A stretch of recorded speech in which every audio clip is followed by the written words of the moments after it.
자, 오늘 말씀은요, 고린도 후서 8장 1절부터 보도록 하겠습니다.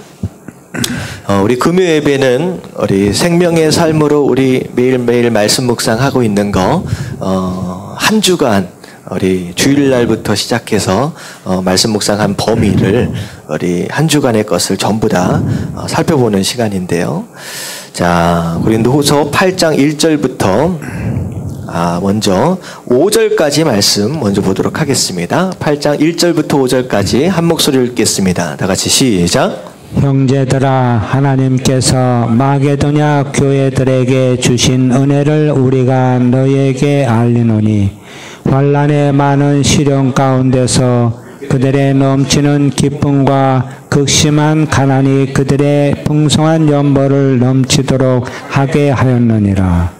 내가 증언하노니 그들이 힘대로 할 뿐 아니라 힘에 지나도록 자원하여 이 은혜와 성도 섬기는 일에 참여함에 대하여 우리에게 간절히 구하니 우리가 바라던 것뿐 아니라 그들이 먼저 자신을 주께 드리고 또 하나님의 뜻을 따라 우리에게 주었도다. 아멘. 고린도 후서의 이제 이 8장의 배경은 그렇습니다. 예루살렘 교회가 갑자기 기근으로 인하여 어려워졌어요. 그래가지고 여러 가지 이제 부족한 상황 가운데서 지금 마게도냐 교회들이라고 하는 것은 이제 빌립보 지역 그 지방을 의미하거든요. 이제 그 지방에 있는 이방인을 주축으로 세워진 이제 교회죠. 이 교회들이 조금씩 모아가지고 이제 성경에 보면 연보라고 나와 있습니다. 이제 헌금을 모아가지고 그들을 이제 구제하기 위해서 이제 구제금을 이제 보내게 되는 일들이 있었습니다.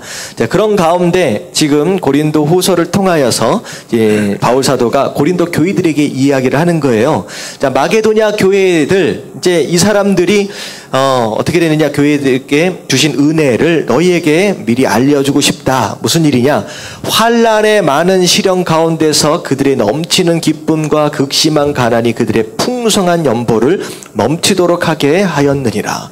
이게 뭐냐면 이 빌립보 지역 마게도냐 지방에 환난이 있었다. 그리고 심지어는 극심한 가난이 있었다. 그러니까 그 지방에 이제 신앙생활하는 게 넉넉한 게 아니었다라고 하는 거예요. 외부로부터 오는 핍박들도 있었고, 그리고 또 넉넉한 것이 아니라 나름대로의 가난한 상황이 있었다라고 하는 거예요. 근데 그랬음에도 불구하고 예루살렘 교회를 위해서 사랑하는 마음으로 조금씩은 모아서 어떤 연보를 해줬느냐? 풍성한 연보를 넘치도록 해줬다는 거예요. 풍성한 연보를. 그래서 이게 보니까 내가 증언하노니 그들이 힘 닿는 정도의 수준으로 구제를 한 것이 아니라 힘에 지나도록 이 정도면 충분해, 이게 아니라 이게 지나치도록 그 수준을 넘어서까지 이제 구제를 했다라고 하는 거예요.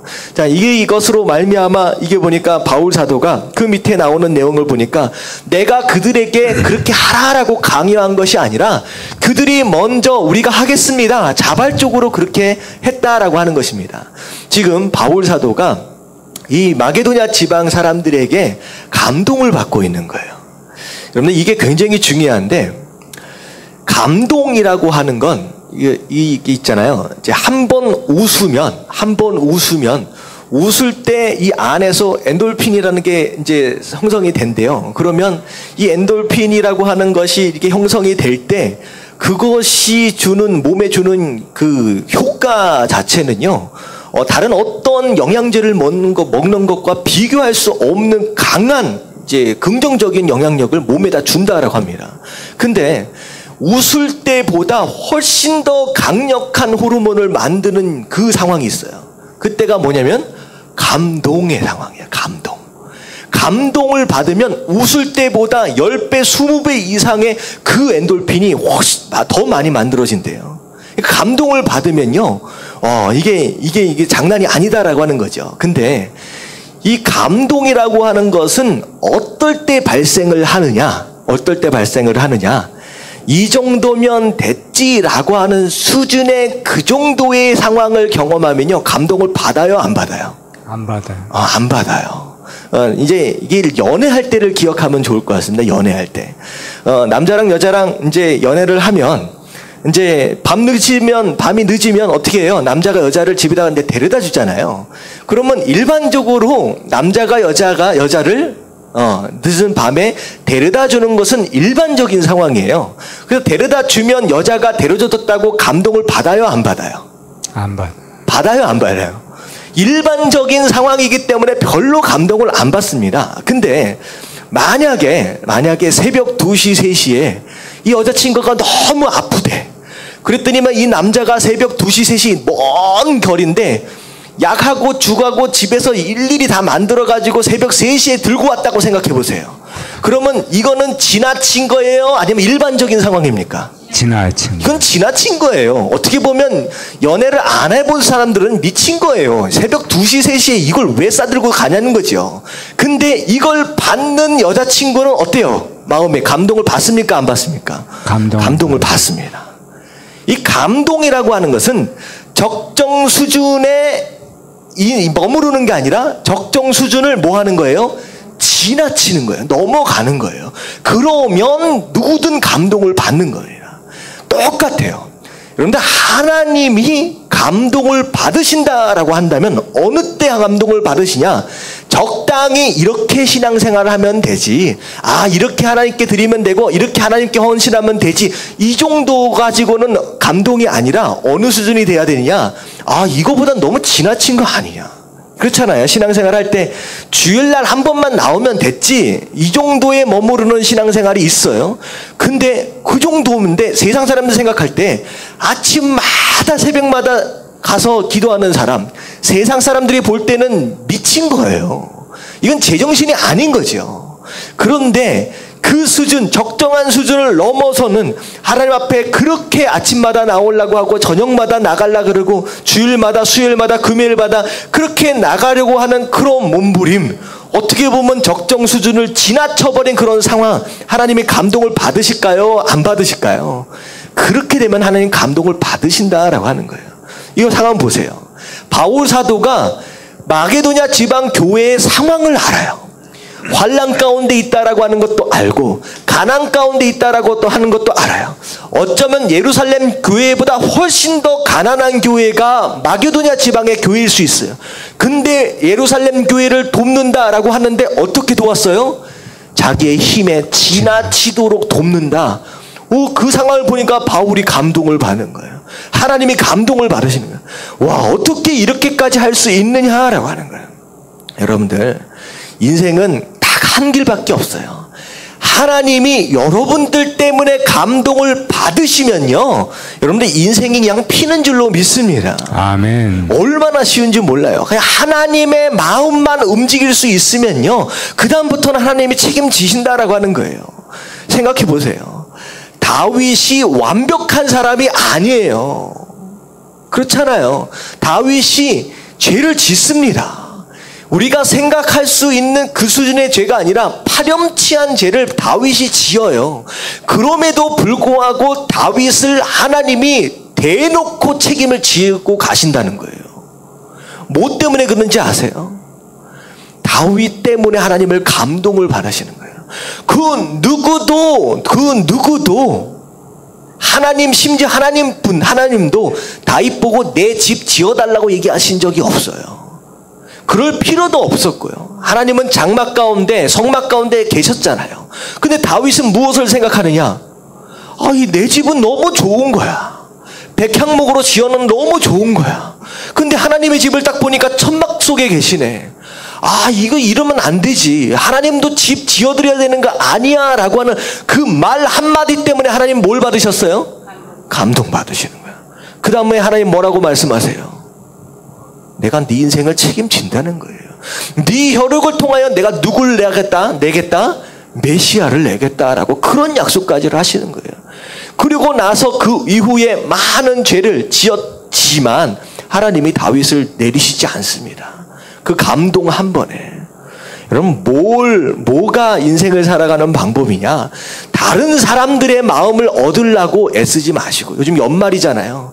여러분, 연말 되면 이제 선물들 사가지고 선물들 주거든요. 결국은 뭘 하기 위한 것이냐? 그 사람의 마음을 얻기 위해서, 그 사람을 감동시키기 위해서요. 근데 그것으로 수많은 에너지를 쏟기보다는 누구의 마음을 움직이면 돼요? 하나님의 마음을 움직이면 돼요. 여러분들, 이게 비결인 줄로 믿습니다. 아멘. 이 바울이 뭐라 그러냐? 야, 마게도냐 너무 힘든데 그 상황 가운데서도 이렇게 걷어가지고 이렇게 하는 거 봐라. 정말로 감동적이지 않느냐? 그 얘기를 지금 하는 거예요. 자, 그런데 7절 말씀 같이 한번 읽어볼게요. 다 같이 시작.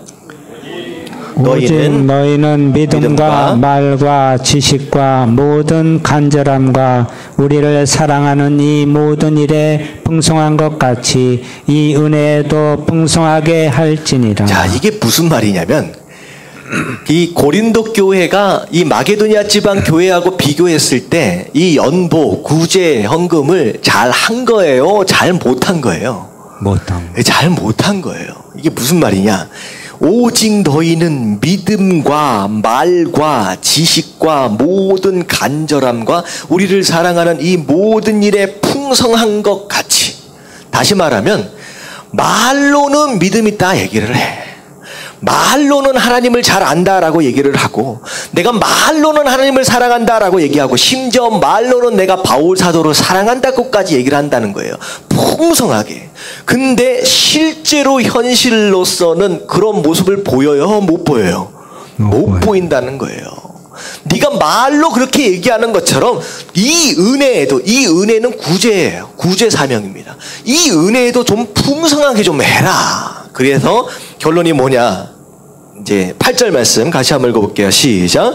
내가 명령으로 하는 말이 아니요 오직 다른 이들의 간절함을 가지고 너희의 사랑의 진실함을 증명하고자 함이로라. 네, 너희의 사랑의 진실함을 증명해라. 이게 뭐냐면 말로만 믿는다 하지 말고, 말로만 사랑한다라고 하지 말고, 너의 삶으로, 너의 행동으로 너의 믿음 있음과 너의 사랑함을 증명하라. 증명하라. 지금 그 얘기예요. 근데 참 안타까운 게 뭐냐면, 지금 보면 9절, 10절, 11절 쭉 나오는 내용이 뭐냐면요, 사실은요 이 예루살렘 교회를 돕는다라고 했던 것이 지금 요새 일어난 일이 아닙니다. 지금 뭐냐면 10절에 보니까 너희가 1년 전에 행하기를 먼저 시작할 뿐 아니라 원하기도 하였은즉, 다시 말하면 예루살렘에게 구제를 하겠다라고 몇 년 전에 이미 작정을 했어요. 1년 전에 작정을 했는데 아직도 못 걷고 있다는 거예요. 아직도. 그래서 11절에 뭐라 그러냐? 이제는 하던 일을 성취할지니 제발 이루어라. 제발 이제는 이루어라. 마음에 원하던 것과 같이 완성하되 있는 대로 하라 라고 하는 거예요. 이게 무슨 얘기냐면요, 여러분들 신앙생활 하면서 평생 마음만 먹는 사람이 있어요. 마음만. 아, 말씀을 들으니까 이제는 순종해야 되겠다. 이제는 헌신해야 되겠다. 이제는 전도해야 되겠다. 말씀을 들으면 그런 마음이 생겨요? 안 생겨요? 생겨요. 근데 마음은 잘 먹어. 근데 이 마음에 먹어진 것이 삶으로 나타나는 것이 너무 어려운 거예요. 그러니까 평생 마음만 먹은 사람이 있어요. 평생 마음만 먹어요. 그러면 삶을 통하여 아무런 열매도 나타나지 않는 사람, 이런 사람이 있다는 거죠. 근데 지금 고린도 교회가 다 그 꼴입니다. 마음은 원이로되, 마음은 원이로되 못하는 거예요. 근데 지금 왜 못하고 있느냐? 이거 보세요. 완성하되 있는 대로 하라. 무슨 뜻이에요? 제가요 조금만 더 시간이 나면 이제 봉사할게요. 제가요 조금 이 사업만 잘 되면 그때 하나님께 드릴게요. 제가 요즘 너무 바빠서 근데 이 프로젝트만 끝나면 그때 저희가 전도할게요. 무슨 얘기예요? 마음은 먹었는데 현실을 보니까 너무 바빠. 그리고 현실을 보니까 너무 부족해. 좀 더 있었으면 좋겠어. 그래서 무슨 생각을 하게 되느냐? 나중에 잘 되면, 나중에 더 모이면, 나중에 시간 내면 그때 하겠습니다 라고 얘기한다는 거예요. 근데 바울 사도는 지금 뭐라고 얘기하느냐? 나중에 하라 아니면 지금 하라. 지금 하라는 거예요. 지금.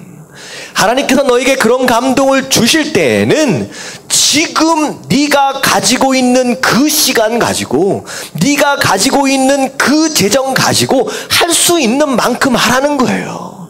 여러분들, 하나님은요 절대 속지 않으신 줄 믿으시길 바랍니다. 아멘. 나중에 보자 하는 사람 뭐 하지 않는다? 무섭지 않는다. 하나님 절대 안 속아요. 여러분들 솔직히 말해보세요. 여러분들 이런 결단 얼마나 많이 해왔는지. 여러분들 하나님 절대로 안 속으십니다. 아니야.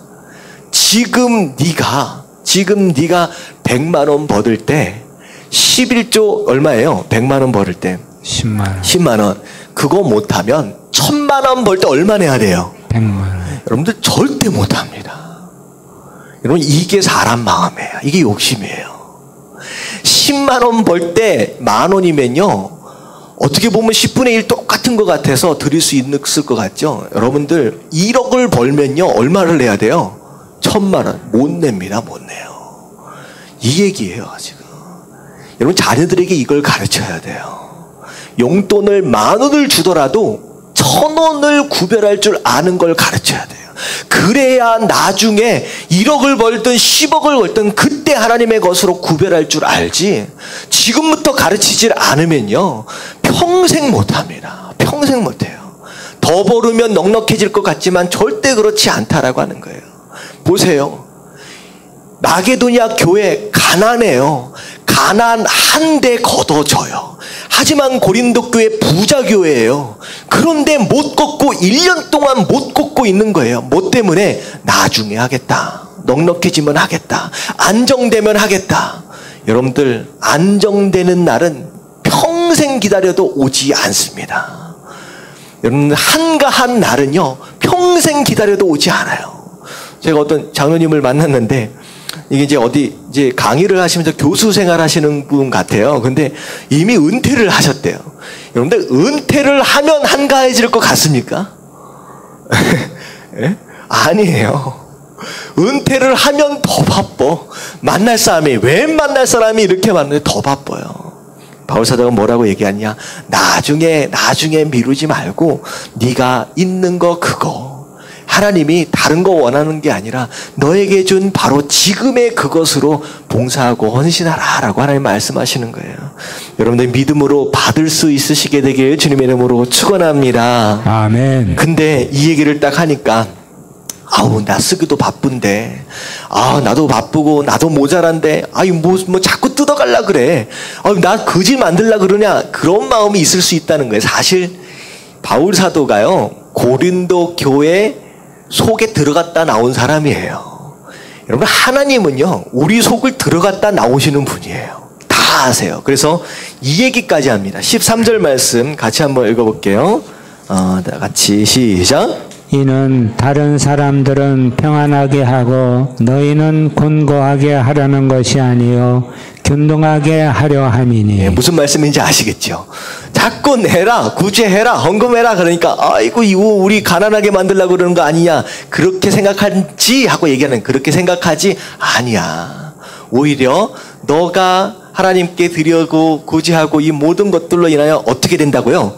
균등하게 되어진다. 세상이 어떻게 돼요? 공평해진다라고 하는 거예요. 이게 하나님께서는요 이 세상을 만들 때 공평하게 만들지 않으셨어요. 공평하게. 이게 어떻게 만드셨냐면 어느 한쪽은 높고 어느 한쪽은 낮게 만드시고 어느 한쪽은 많고 어느 한쪽은 적게 만드셨어요. 그래서 하나님께서는 뭘 보고 계시냐? 높은 곳에서 어느 쪽으로 흘러내려가도록? 낮은 곳으로 흘러내려가도록. 그리고 많은 것에서부터 작은 것으로 흘러가도록 하나님께서 만드셨어요. 그래서 세상이 돌아갑니다. 생각해 보세요. 이 세상에 있는 모든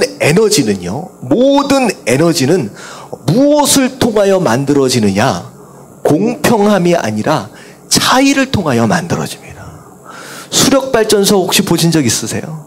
수력발전소에서는 무엇으로 전기를 만들어요? 물로. 근데 물이 어떻게 돼요? 높은 곳에서 낮은 곳으로 떨어지면서 전기가 발생이 됩니다. 다시 말씀하면 하나님께서 높은 물을 두시고 낮은 물을 두신 이유가 뭐예요? 여기에서 이쪽으로 떨어지면서 에너지를 발생시키고 싶으신 거예요.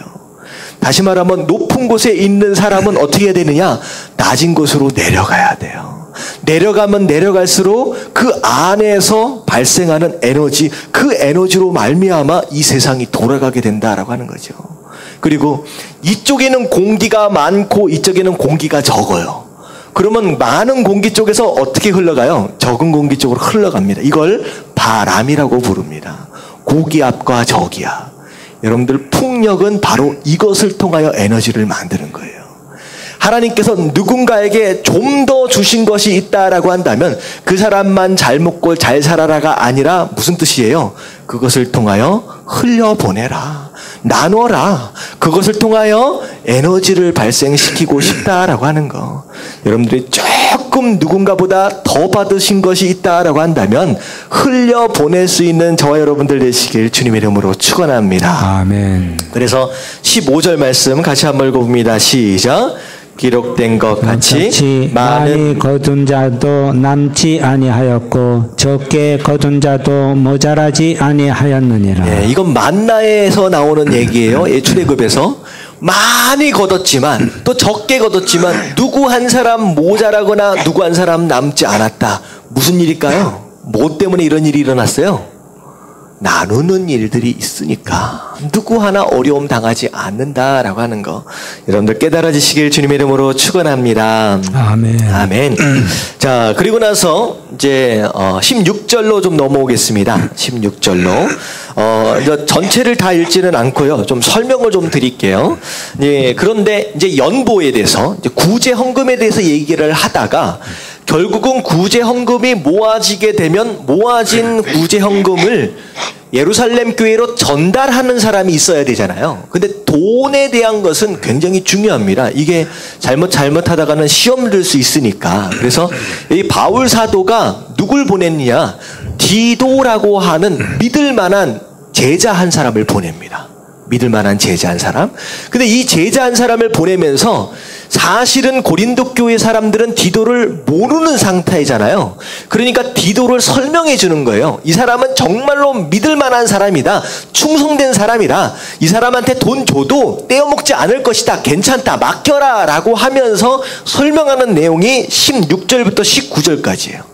이 내용의 설명을 들어보면 하나님 앞에서 충성된 사람은 어떤 사람이냐라고 하는 걸 4가지로 설명하고 있습니다. 하나님 앞에서 충성되이 여겨질 수 있는 사람 4가지 설명을 하고 있어요. 첫 번째 보면 너희를 위하여 같은 간절함을 디도 마음에 주시는 하나님께 감사하노니. 자, 여기서 같은 간절함을 주시면 돼요. 같은 간절함. 이건 뭐냐면 같은 마음이에요. 보낸 사람과 같은 마음을 품고 있다라고 하는 것입니다. 자, 그렇다면 하나님께 충성되이 여겨지려면 누구와 같은 마음을 품어야 돼요? 하나님. 하나님과 같은 마음이에요. 여러분들 하나님은 어떤 마음을 품고 계실까요? 하나님이 가장 중요하게 생각하시는 것, 하나님이 가장 주목하고 계시는 것이 무엇이냐? 딱 하나뿐이에요. 누구예요? 잃어버린 영혼이에요. 하나님은 딱 하나의 관심이 가 계시는 분이에요.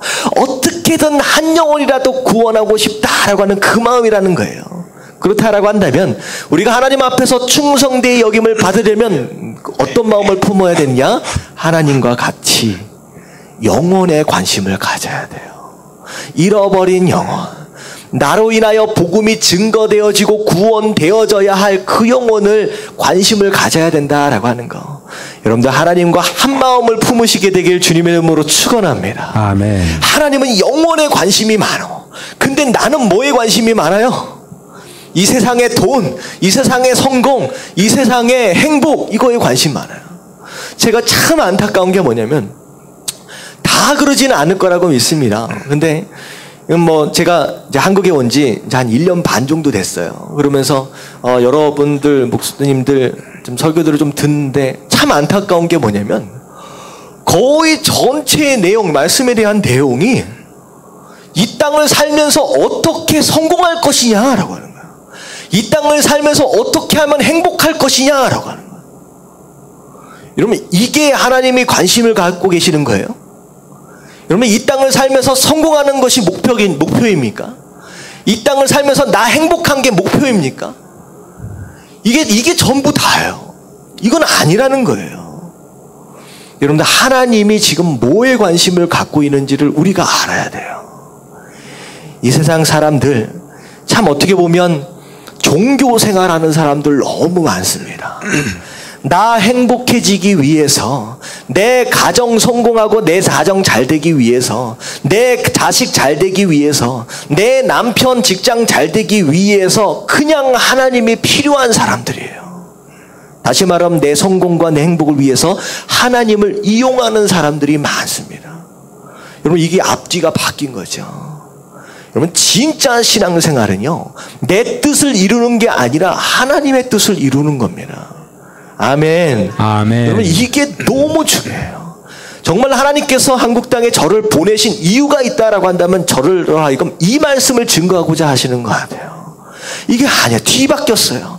하나님을 정말로 길거리에 놓여있는 자동 판매기처럼 자기가 원하는 거 기도했으니까 주십시오. 기도했으니까 주십시오. 이런 식으로 무엇인가를 따내는 그런 신앙생활이 아니라 내 인생을 향한 하나님의 목적이 무엇이냐, 그걸 알고 그것에 순종하며 나가는 삶이 진짜 성공하는 삶이고 진짜 행복한 삶이 아니겠느냐라고 하는 거예요. 아멘.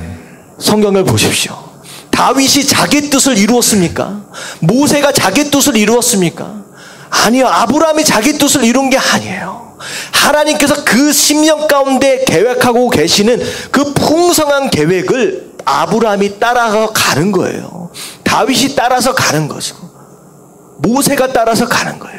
그랬더니 그 누구도 상상할 수 없는 진짜 성공한 인생이 되는 거예요. 아멘. 여러분, 이것이 깨달아지시길 주님의 이름으로 축원합니다. 아멘. 모세가 생각해 보세요. 장인의 양을 치고 살았어요. 모세가 생각할 수 있는 내 인생 최고의 성공은 어떤 상황일까요? 최고의 성공. 장인의 양을 다 물려받는 거야. 대박이죠, 대박. 그리고 나서 그 양이 어떻게 되는 거예요? 나중에 100마리, 200마리, 300마리, 1000마리 되는 거. 그게 모세가 꿀 수 있는 최고의 성공이에요. 결론이고요. 근데 모세가 그걸 버렸어요. 그리고 나서 하나님께서 인도하시는 대로 순종했더니 하나님의 뜻이 이루어집니다. 그러고 나서 나중에 인생의 마무리를 볼 때 모세가 친 양이 몇 명이에요? 그냥 동물 양이 아니라 하나님의 양 200만 명이 되는 그 하나님의 양을 치는 진짜 목자가 되는 거예요. 아멘. 내 뜻을 고집하고 움켜쥐고 있으면요, 결국 그냥 냄새나는 양이나 치다 갈 인생이, 내 뜻을 버려버리고 하나님의 뜻이 그것입니까? 라고 순종하며 나아가니까 상상할 수 없는 일들을 모세의 삶 가운데 경험하게 된다라고 하는 거죠. 아멘. 중요한 겁니다. 내 생각을 품지 마십시오. 하나님의 생각을 품는 거예요. 그 하나님의 비전을, 하나님의 꿈을 함께 꾸는 바로 그런 사람이 이 땅을 살면서 가장 성공하고 행복한 사람이다라고 하는 거예요. 아멘. 여러분들, 이런 삶을 사시게 되길 주님의 이름으로 축원합니다. 아멘. 이 꿈을 꿔야지요. 요만큼 담겨있는 요 물에 만족하지 마시고 바다로 나가야 된다는 거예요. 바다로. 아멘. 아멘. 첫 번째 충성, 보내신 그분의 마음을 함께 품는 거. 그게 첫 번째입니다.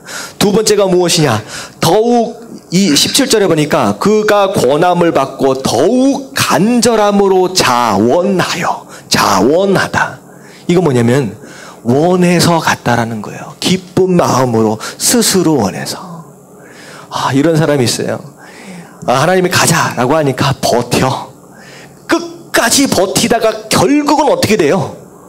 마치 소 고피에 끌려서 나오는 것처럼 질질 끌려가는 사람이 있어요. 여러분, 이런 사람은 충성된 사람이 아니라는 거예요. 하나님께서 여러분들의 삶을 향하여서 부르실 때에 여러분 기쁜 마음으로 순종할 수 있는 저와 여러분들 되시길 주님의 이름으로 축원합니다. 아멘. 이게요, 실제로 사실은 어렵습니다. 제가 이제 청년들 사역을 하면서 가장 무서운 기도가 무슨 기도냐? 비전을 위한 기도예요. 이게 왜 무서운지 아세요? 청년들은 나름대로의 계획이 다 있어요. 내가 어느 학교 가고 내가 장차 뭐 해야지 계획이 있어요. 근데 이 청년들이 무슨 부흥 집회만 되면 항상 제목처럼 뭐 단골처럼 등장하는 기도 제목이 비전 기도예요. 비전. 하나님 내 인생. 이 비전 기도가 무슨 뜻이에요? 비전이 뭐예요? 하나님께서 내 인생 가운데 두고 계시는 꿈이에요. 그게 비전이에요. 그 계획이거든요. 그걸 보여주세요라고 기도해요. 근데 그것만큼 무서운 기도가 없어요. 나는 지금 여기에서 경제학을 공부를 하고 있는데 갑자기 하나님이 비전으로 야 너는 유럽으로 가라. 너는 아프리카로 가라. 비전을 주시면 어떻게 해야 돼요? 그럼 가야 됩니다. 이 비전 기도가 얼마나 무서운 기도냐. 하나님께서 응답을 주시면 가야 돼요. 내가 가던 길을 내려놓고 가야 되는 게 비전 기도예요. 여러분들 거기에 순종할 수 있는 사람이 과연 몇 %나 될까요? 이게 쉽지가 않아요. 근데 아브라함은 했어요. 75세죠. 75세까지 가족들과 함께 살다가 갑자기 하나님 나타나셔서 야 내가 인도할 땅으로 가라. 그랬더니 아브라함이 어떻게 했어요? 고향 친척 아비의 집 다 놔두고 그 75세 할아버지가 떠나는 거예요. 그랬더니 하나님 뭐라고 말씀하시냐? 그걸 믿음이라고 여겨주시는. 네가 의인이다. 그리고 하나님께서 약속하신 모든 축복들을 다 부어주시는 거예요. 아브라함이 그렇게 괜찮은 사람이 아닙니다. 생각해 보세요. 이게 부부가 있는데 자기 살라고 아내를 팔아먹어. 여러분들 혹시 그런 남편이 있으면 아내 입장에서 어떤 느낌일까요? 이놈의 남편을 그대로 데리고 살아야 돼요? 버려야 돼요? 어떻게 해야 돼요?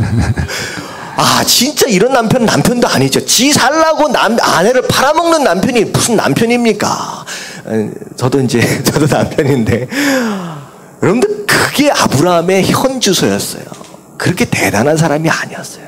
근데 그 아브라함을 하나님이 축복해 가시는데 얼마나 축복해 가시는지 이방 사람들이 아브라함을 보고 뭐라고 부르냐면요, 선지자라고 부릅니다. 딱 보니까 이건 하나님하고 함께하는 사람이야. 함부로 건드릴 수 없는 사람인 거예요. 선지자라고 부릅니다.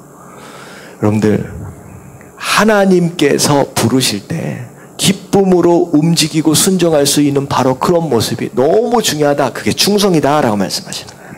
자, 그리고 세 번째 18절 마지막 부분에 보니까 이미 디도는 모든 교회에서 칭찬을 받는 자요라고 나와 있어요.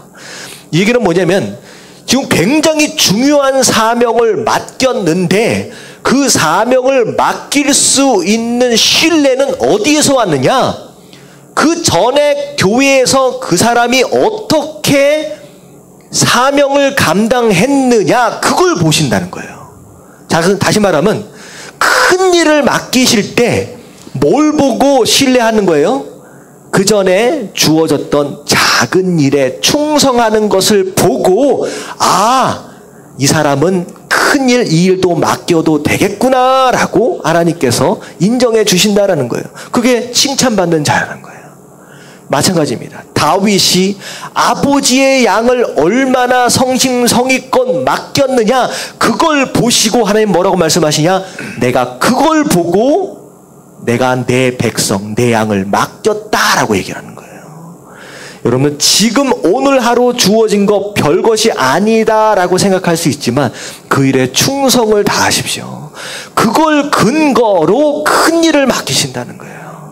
여러분들 충성된 자 되시길 주님의 이름으로 축원합니다. 아멘. 자, 마지막 네 번째입니다. 19절 마지막 부분에 보면 우리와 동행하는 자라라고 하는, 우리와 동행한다라고 하는 것은 함께 걷는다라고 하는 거예요. 여러 가지 의미로 생각할 수 있을 것 같아요. 함께 걷는다라고 하는 건 같은 목적지를 가는 사람이다라고 생각할 수도 있고요. 또 어떤 의미에서 보면요, 앞서가지 않는다라는 뜻입니다. 누군가 앞서가 버리면 동행이 안 되잖아요. 다시 말하면 진짜 충성된 사람은 누구보다 앞서가면 안 돼요? 하나님보다 앞서가면 안 돼요.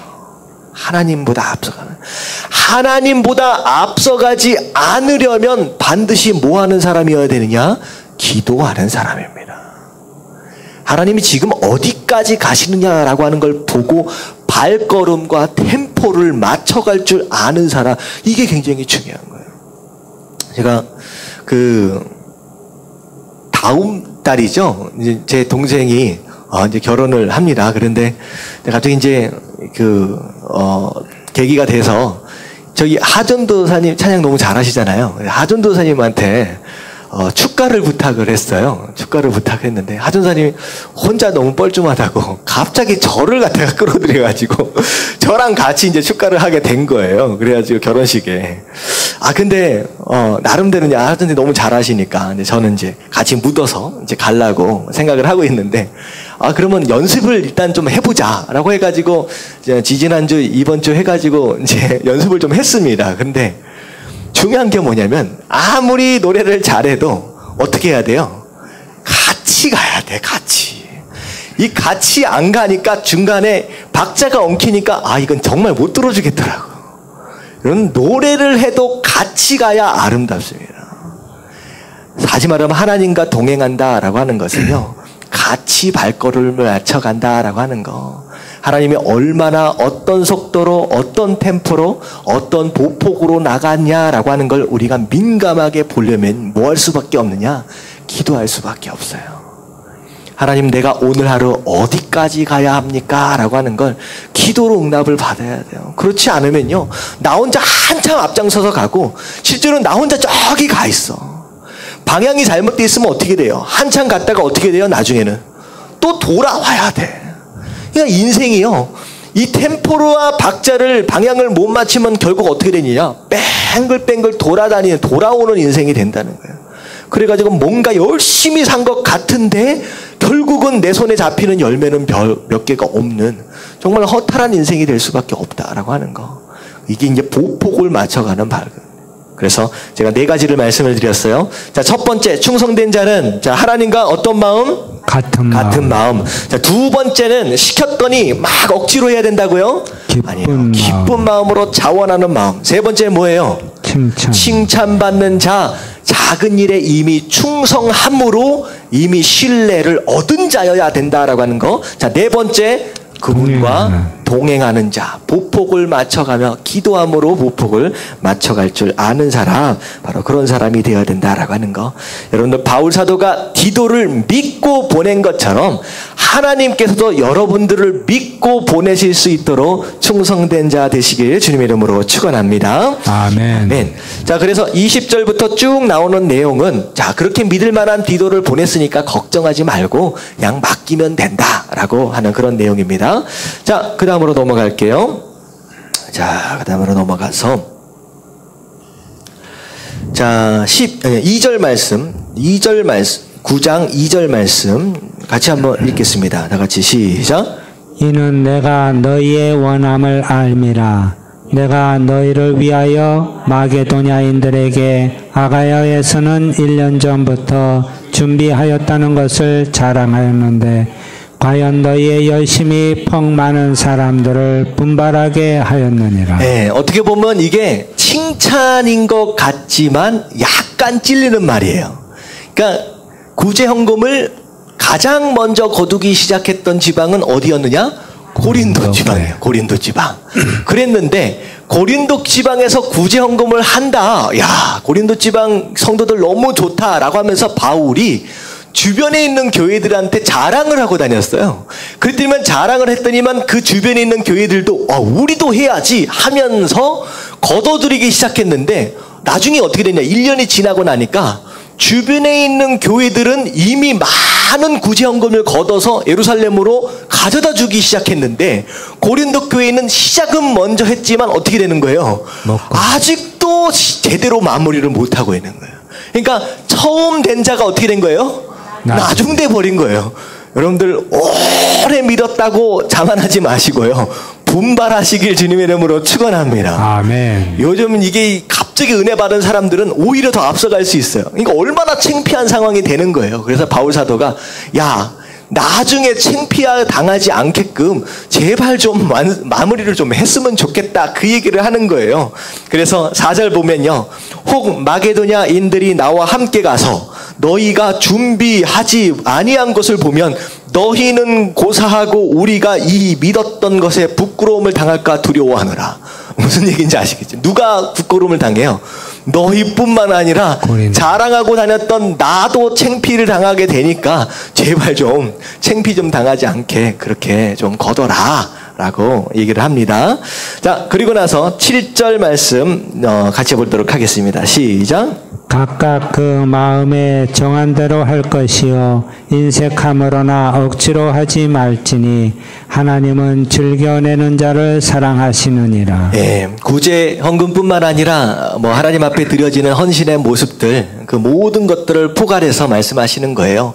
억지로 인색하게 그렇게 하지 말고 넉넉하게 어떻게 보면 자발적으로 기쁜 마음으로 그렇게 하나님 앞에 드리고 헌신할 때 하나님께서 그 영혼을 사랑하시지 않겠느냐라고 말씀하고 계십니다. 그래서 여러분들 봉사하고 헌신할 때 하나님 앞에 계산하지 마십시오. 여러분, 이게 되게 중요합니다. 하나님께서 우리에게 무엇을 주셨는지 생각해 보셨어요? 하나님께서 계산하고 주신 게 아니에요. 하나님께서 우리의 영혼을 살리시기 위해서, 우리에게 우리를 구원하시기 위해서 계산해서 주시지 않았어요. 그냥 그 생명을 다 주셨어요. 풍성하게 다 쏟으셨어요. 근데 이상하게 우리는 하나님 앞에 드릴 때 어떻게 해요? 계산해요. 하나님 섭섭해지신다는 거예요.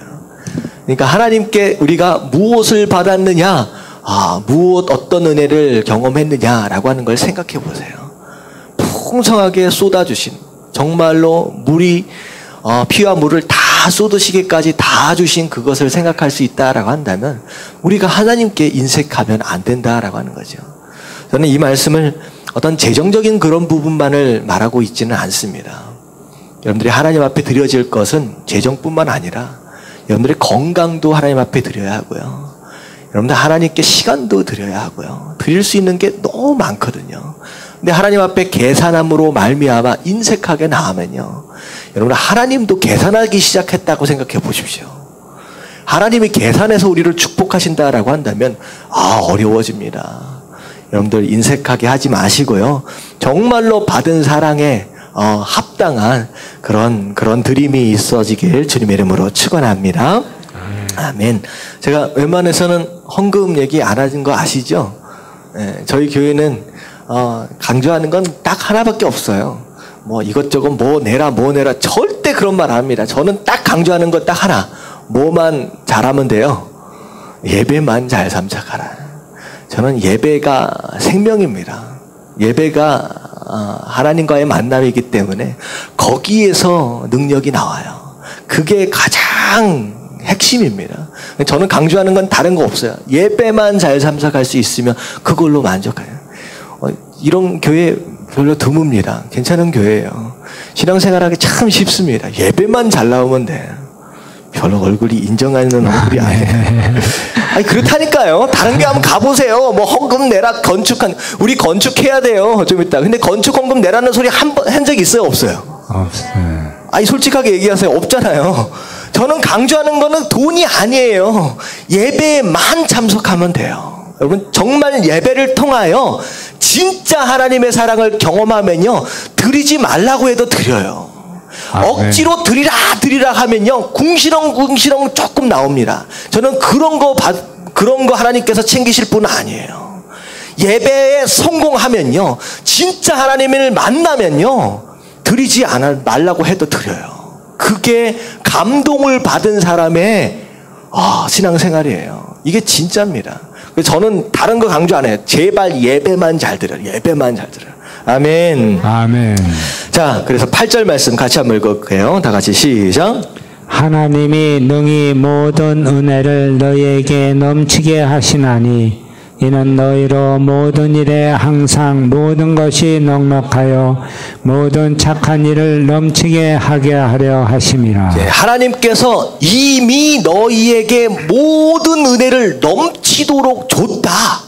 이미 줬다라는 거예요. 여러분들 이제 헌금할 때 이런 생각을 해요. 하나님, 내가 이걸 드리면 나중에 더 받겠지? 여러분, 이거 아니에요. 이거 아니에요. 이거 헌금의 기본적인 자세가 그게 아닙니다. 마치 저금 통장에 넣어놓으면 이자 받아 챙기는 것처럼 그거 아니에요. 우리가 하나님 앞에 드리는 것은 무엇 때문이냐? 이미 하나님께서 나에게 넘치도록 부어주셨다. 그 은혜 때문에 하나님께 감사함으로 드리는 거예요. 아멘. 아멘. 너는 뭐 이렇게 하나님 앞에 드려가지고 뭐 받으려고 이렇게 하지 마세요. 이미 주셨다라고 하는 거예요. 근데 얼마만큼 주셨느냐? 10절 말씀 같이 한번 읽어봅니다. 다 같이 시작. 심는 자에게 씨와 먹을 양식을 주시는 이가 너희 심을 것을 주사 풍성하게 하시고 너희의 의의 열매를 더하게 하시리니. 네, 하나님께서 우리에게 풍성하게 주셨는데 우리를 뭐라고 말씀하시냐? 심는 자다라고 말씀하세요. 농부다라고 말씀을 하시는데 농부에게 두 가지를 이미 주셨다는 거예요. 두 가지. 첫 번째가 뭐예요? 씨. 두 번째가 먹을 양식. 다시 말하면 우리에게 풍성하게 이미 주셨는데 주신 것 안에는 우리가 누려야 할 먹을 양식이 있는가 하면 그 밖엔 또 뭐가 있어요? 씨앗 되어져야 할 그것이 있다라고 하는 거예요. 근데 중요한 것은 농부가 씨앗으로 남겨놔야 할 그것을 먹어버리면 어떻게 돼요? 그 다음 해 심을 게 있어요, 없어요? 없어요. 그러면 어떻게 됩니까?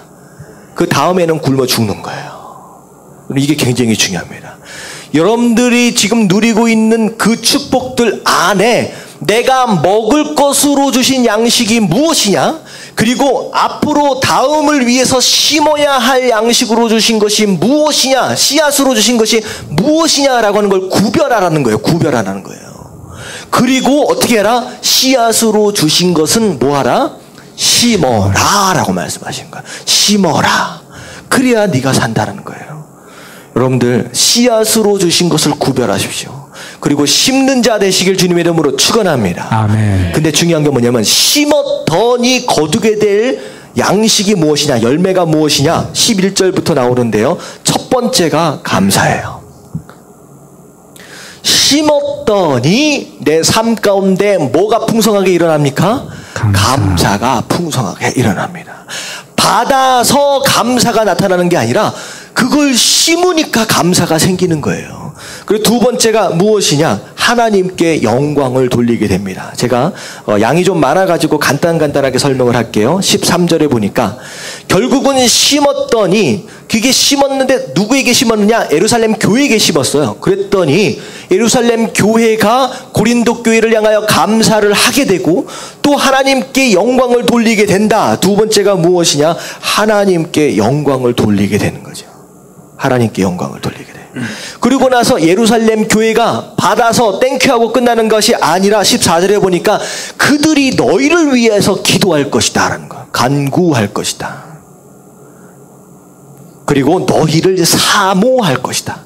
사실은 예루살렘 교회가 유대인 교회이기 때문에 이방인 교회를 별로 안 좋아했어요. 근데 구제헌금이 가니까 그때부터 어떤 마음이 생기냐? 서로가 서로를 위해서 기도해주는 관계, 그리고 서로가 서로를 사랑해주는 그런 관계, 그런 사랑의 열매를 맺게 되었다라고 하는 것이죠. 결국은 심을 씨앗들을 잘 심어가면요, 하나님께서 우리 삶 가운데 어떤 축복들을 주시냐?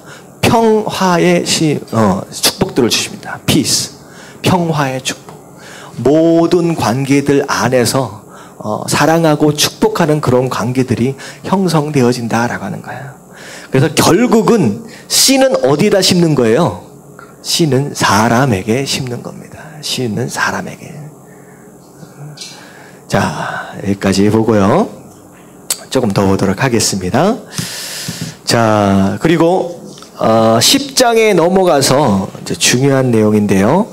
자, 3절을 보니까 우리가 육신으로 행하나 육신에 따라 싸우지 아니하니, 다시 말하면 이 땅에서 우리가 하고 있는 이 전투는 육적인 전투가 아니라 영적인 것이다 라고 말씀을 하는 거예요. 그리고 나서 4절 말씀 같이 한번 읽어봅니다. 다 같이 시작. 우리의 싸우는 무기는 육신에 속한 것이 아니요 오직 어떤 견고한 진도 무너뜨리는 하나님의 능력이라. 모든 이론을 무너뜨리며 자, 5절까지 시작. 하나님 아는 것을 대적하여 높아진 것을 다 무너뜨리고 모든 생각을 사로잡아 그리스도에게 복종하게 하니. 자, 우리의 싸우는 무기는 육신에 속한 것이 아니다. 자, 우리의 무기는 뭐라고 표현하고 있냐면 하나님의 능력이다라고 얘기하고 있습니다. 하나님의 능력.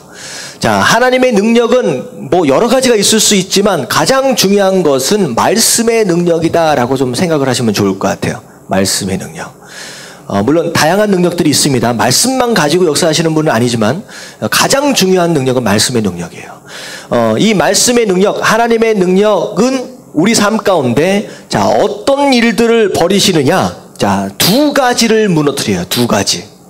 그럼 말씀의 능력으로 말미암아 우리 안에 무너져야 할 견고한 진이 있다라는 거예요. 이 말씀으로 말미암아 내 안에 무너져야 할 두 가지 견고한 진. 첫 번째가 무엇이냐? 모든 이론입니다. 모든 이론. 자, 4절 맨 뒤에 나오죠. 모든 이론. 이게 뭐냐면 내 생각이에요. 내 생각. 내 생각. 아, 내 생각은 이렇게 사는 게 맞아. 내 생각엔 인생은 이렇게 하는 거야. 내 생각에는. 그러니까 내가 여태껏 경험했던 건, 내가 배웠던 건, 내가 알고 있는 이 모든 지식과 소위 지혜라고 얘기하고 있는 이게 내 안에서 깨어지지 않으면요. 하나님의 말씀이 우리 삶 가운데 들어오실 수 있어요, 없어요? 없다라고 하는 거예요. 여러분, 천국을 경험하기 원하시는 분 아멘 하십시다. 아멘. 천국이 뭐예요? 천국이 뭐예요? 우리가 죽으면 가는 것이 천국이 아니에요. 천국이 무엇이냐? 하나님의 다스림이 있는 그곳이 천국입니다. 하나님의 다스림. 근데 하나님의 다스림은 곧 무엇으로 말미암아 생겨나느냐? 말씀의 다스림이에요. 말씀의 다스림. 그게 바로 천국입니다. 내 가정이 천국이 되려면 내 가정을 무엇이 다스리기 시작해야 되느냐? 하나님의 말씀이 내 삶, 내 가정을 다스려야 돼요. 근데 자꾸 내 이론, 내 생각, 내 고집, 내 아집, 내 편견 이것이 가득 차 있으면요. 그분의 말씀이 나를 다스릴 수가 없다라고 하는 거예요. 그래서 말씀의 능력, 뭐 먼저 깨트려야 되느냐? 내가 가지고 있는 내 생각을 먼저 깨트려야 된다는 거야. 깨트려야 된다는 거예요. 여러분, 빨리 깨어지면 깨어질수록 천국을 빨리 경험해요. 아멘. 빨리 깨시길 주님의 이름으로 축원합니다. 아멘. 말씀에서 들었는데 자꾸 고개가 갸우뚱 이게 문제가 생기는 거예요. 여러분, 하나님의 말씀이 맞아요? 내 생각이 맞아요? 하나님의 말씀. 여러분 확실하게 해야 돼요. 하나님이 똑똑해요? 내가 똑똑해요? 하나님의 똑. 여러분, 이게 굉장히 쉬운 얘기지만 많은 사람들이요, 내가 똑똑해요, 하나님보다. 이스라엘이 하나님의 인도하심을 받고 있습니까? 하나님이 이스라엘한테 인도를 받고 있어요. 어려워요? 이스라엘이 하나님 앞에 인도를 받고 있어요. 근데 자꾸 어떻게 되느냐? 내가 하나님을 인도해 갈라 그래. 하나님 저게 성공입니다. 하나님 저게 행복입니다. 하나님 저기가 가나안 땅입니다. 누가 하나님을 인도해 가요? 이스라엘. 내가 가나안을 정해놨어요. 내가 행복과 성공을 정해놨어요. 그리고 하나님 나를 따라오시면 됩니다. 이 상황이 벌어지는 거예요. 여러분, 이건 무슨 생각서부터 시작되느냐? 내가 하나님보다 더 똑똑하다는 거예요. 여러분, 이거 아니에요. 하나님은 우리를 만드시고 우리보다 훨씬 똑똑하신 분이에요. 여러분, 내 생각을 내려놓고 하나님께 따라가는 것이 그게 성도의 모습이다라고 하는 거예요. 아멘. 아멘. 두 번째 무너져야 될 것이 하나님을 아는 것을 대적하여 높아지는 것. 이게 뭐예요? 교만. 나 하나님 없이도 살 수 있어. 나 혼자 살아갈 수 있는 것처럼 생각하는 그런 거야. 교만한 마음, 그게 말씀으로 빨리 깨져야 된다. 빨리 깨져야 된다는 거예요.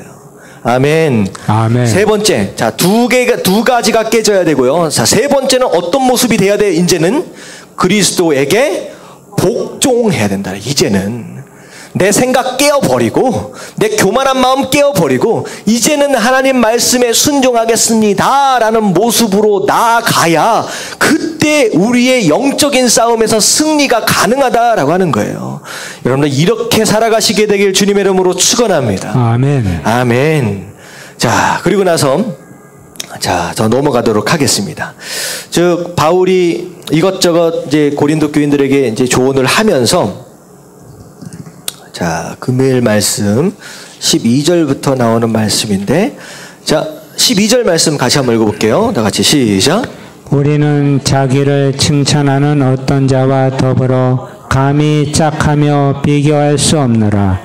그러나 그들이 자기로서 자기를 헤아리고 자기로서 자기를 비교하니 지혜가 없도다. 네, 여러분들 사람들을 만나실 때 만나서 얘기할 때마다 자기 자랑하는 사람 만나고 싶어요? 만나기 싫어요? 만나기 싫지요.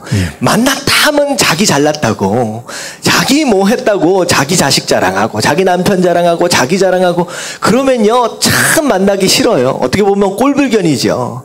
그런데 예상하게 우리는 어떻게 살아가느냐?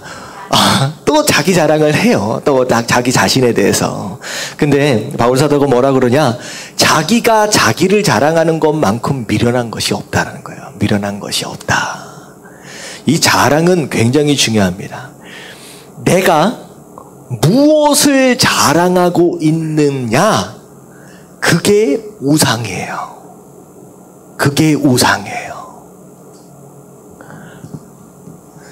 내가 남을 만날 때마다 자식 자랑을 막 해. 내 자식은 어느 학교 나오고, 내 자식은 어느 직장에 다니고, 내 자식은 뭐하고 자식 자랑을 해. 그러면 결국은 그 마음 안으로 싹 들어가다 보면 그 마음 가운데 우상이 뭐예요? 자식이에요. 여러분 입술로 나는 뭘 자랑하고 살아가느냐라고 하는 걸 들여다볼 줄 알아야 돼. 그게 우상이에요. 하나님보다 더 사랑하는 거, 하나님보다 더 의지하는 거, 하나님보다 더 중요하게 생각하는 거, 그게 사실 우상이고, 자랑하는 그걸 들어보면요, 그게 우상이에요. 근데 바울 사도는 나는 내 인생 가운데 딱 한 가지만 자랑한다. 딱 한 가지만 자랑한다. 14절 마지막 부분에 보면 뭐라고 얘기하느냐? 그리스도의 복음으로 너희에게까지 이른 것이다. 다시 말하면 너희에게 내가 자랑한 것 딱 한 가지가 있다라고 한다면 뭐만을 자랑했다? 그리스도의 복음을 자랑했다. 여러분 자랑의 제목을 바꿔야 돼요. 내가 어떤 집에서 사느냐, 내가 뭘 누리고 있느냐, 여러분들 이건 자랑의 대상이 되어서는 안 된다는 거예요. 뭐가 자랑이 되어야 되느냐? 예수 그리스도의 복음이 내 삶의 자랑거리가 되어야 된다는. 여러분 예수님을 자랑하시게 되길 주님의 이름으로 축원합니다. 아멘. 하나님을 자랑하시고요. 여러분들 교회를 자랑하십시오. 여러분 전도가 어려운 게 아니에요. 어려운 게 아니에요. 뭐가 전도느냐? 교회를 자랑하는 게 전도예요. 예수님을 자랑하는 게 전도예요. 어려운 게 아니에요. 여러분들 자랑하십시오. 우리 교회 너무 좋아. 우리 예수님 너무 좋아. 우리 하나님 너무 좋아. 여러분들 이게 전도라는 거예요. 근데 바울 사도는 딱 난 한 가지만 자랑했다. 난 한 가지만. 그러면서 자 17절을 자랑하는 자는 주 안에서 자랑할지니, 결국은 예수님만 하나님만 자랑하라는 거예요. 그리고 나서 자 어떻게 되느냐? 옳다 인정함을 받는 자는 자기를 칭찬하는 자가 아니요 오직 주께서 칭찬하시는 자니라. 스스로를 칭찬하지 말고 어떻게 하신다는 거예요? 누가 칭찬해 준다는 거예요? 하나님께서 칭찬해 주신다는 거예요. 하나님께서. 여러분들 하나님께 칭찬을 받아야 돼요. 여러분들 칭찬이 필요해요? 필요하지 않아요? 여러분 너무 필요합니다. 왜냐하면요 이 땅을 살면서 주신 사명이 있거든요. 해야 할 일이 있어요. 이 사명을 정말로 효과적으로 감당을 하려면 사람들로부터 인정을 받아야 돼. 근데 내가 나 스스로 나는 괜찮은 사람이야 라고 할 수는 없거든요. 그건 참 미련한 것이라 했잖아요. 근데 누군가가 하나님께서 또는 하나님께서 사람들을 통하여 칭찬해 주셔야 내가 그 일을 감당할 수 있는 신뢰가 그 안에서 쌓이는 거예요. 칭찬을 들으셔야 됩니다. 주변 사람들로부터 들어야 돼요. 와, 저 사람은 대단해. 저 사람은 괜찮은 사람이야. 마치 디도처럼 바울 사도에게 칭찬을 듣는 것처럼 인정을 받으셔야 된다. 근데 그 인정이 나 스스로가 아니라 누가 해주셔야 된다고요? 하나님께서, 그 하나님께서 다른 사람들을 통하여 해주시는 바로 그 칭찬과 자랑을 통하여 가능한다는 거예요. 여러분들, 하나님이 자랑하시는 사람, 하나님이 칭찬하시는 바로 그런 사람을 살아야 된다는 거예요. 한 가지만 더 말씀드릴게요. 저는 신앙, 믿음이라고 하는 단어를 한쪽으로만 생각하는 경우가 있어요. 근데 양쪽으로 생각할 수 있어야 된다라고 말씀을 드렸죠. 믿음은 누가 누구를 향한 믿음이에요? 우리가 하나님을 향한 믿음이잖아요. 내가 하나님을 얼마나 신뢰하느냐, 얼마나 맡기고 의지하느냐, 이걸 믿음이라고 얘기하잖아요. 근데요, 사실 그 믿음은 양방향입니다. 하나님이 나를 얼마나 신뢰하고 계시느냐라고 하는 거예요. 내가 하나님을 믿는 것처럼 하나님이 내 삶을 얼마나 신뢰하고 계시냐. 저는 거기에 대표적인 사람이 누구냐? 욥입니다. 욥은 어떤 사람이었어요? 하나님이 누구 앞에서 자랑해요? 사단 앞에서 자랑해. 네가 욥이라고 하는 사람을 아느냐, 만나봤느냐, 사단 앞에서 자랑을 하는 거예요. 그 얘기는 뭐냐면 하나님께서 욥을 얼마큼 어떻게 하셨어요? 신뢰하시는 거예요. 네 사탄, 네가 욥을 아무리 괴롭게 한다라고 할지라도, 다 빼앗아 간다라고 할지라도 욥만큼은 나를 배신하지 않을 것이다 라고 하는 하나님이 욥을 향한 믿음이 있는 거예요. 생각해 보세요. 하나님이 여러분들의 삶을 얼마나 신뢰하고 계십니까? 김 집사, 누구 집사, 누구 집사, 야, 쟤라고 얘기하면 좀 이상하지만 저 김 집사는 세상 무너진다라고 할지라도 절대로 나를 버리지 않을 사람이다라고 믿어줄 수 있는 그 신앙의 수준이 되어야 된다라고 하는 거예요. 여러분, 그 마음을 가지시게 되길 주님의 이름으로 축원합니다. 아멘. 우리는 하나님을 믿고요, 하나님은 우리를 믿어주시는 거예요. 자랑하시는 거예요. 아, 우리 공집사님, 강집사님 계시는데 우리 공집사 봤냐? 아, 우리 강집사님 봤냐? 아. 여러분, 하나님이 신뢰하시는 그런 삶, 함께 믿어줄 수 있는 바로 그런 삶이 진짜 사랑의 관계다라고 하는 거. 여러분들, 하나님 혼자 짝사랑하게 만들지 마시고요, 상호 서로 사랑하는 가운데 아름다운 사랑의 모습들을 세워가시게 되길 주님의 이름으로 축원합니다. 아멘. 아멘.